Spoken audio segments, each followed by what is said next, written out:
Sir এই মাস শ্রাবণ মাস পড়ে গেছে, বাবা ভোলেনাথের জন্মদিন, তাই সবাই বাবার মাথায় ডল ঝালছে, তার মনের বাসনা মনের কথা বলছে। তাই আসুন এই শুভ দিনে আজ আপনাদের সামনে একটু ভোলে বাবার নাম শোনাই।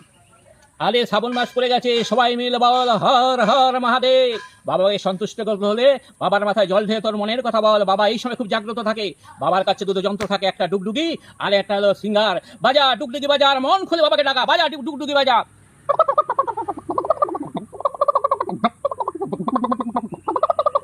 আরে হচ্ছে গিয়ে বাবার সিঙ্গার। দেখুন এই শুভ দিনে বাবার সিঙ্গার বাজান, বাবার মাথায় জল ঢাল, দেখবে বাবা আপনার মনের বাসনা নিশ্চয়ই পূর্ণ করবে।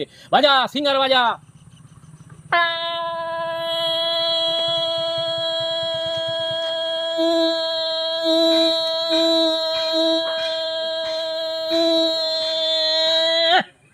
আজ হর হর মহাদেব বলুন, সবাই একসঙ্গে বলুন হর হর মহাদেব।